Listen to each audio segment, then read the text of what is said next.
There are some basic fundamentals that a tax preparer has to have and know to do tax returns properly. Can you tell us about this? Well, I think that first of all, they should know exactly when they have to file and who has to file the return, and also who qualifies as dependent, and some of the basic fundamentals of what does that mean.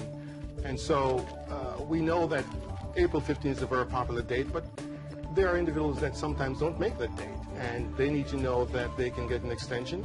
There's a 6-month extension that's available.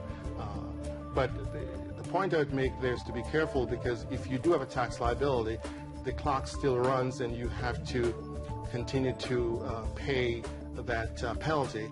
That penalty clock still runs, so you do want to ensure that you file on time.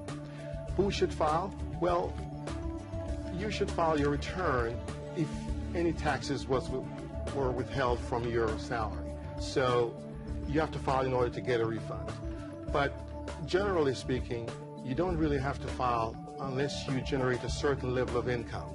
And that level of income varies depending on your status. I mean, if you're single, you have a standard deduction and a personal exemption, and that amounts to approximately $9,300. Okay. If you're married filing jointly, the number is about twice that. Right. So if you have those amounts and more, then you should file.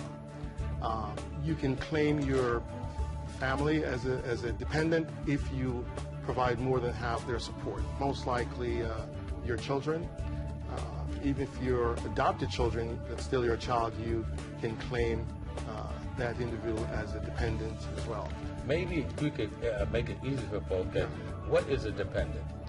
A dependent is someone that lives in your household, or you provide more than half their support for their existence. They depend on you for their lifestyle, so to speak.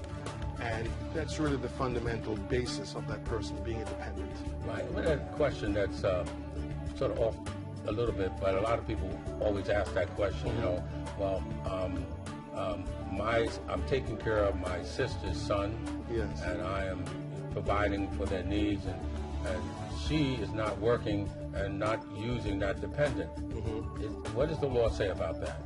Well, that's your sister's son would be your nephew, right? And so it's a family member. You're providing more than half the support for that particular sibling, and so you're able to claim that sibling as a dependent as well.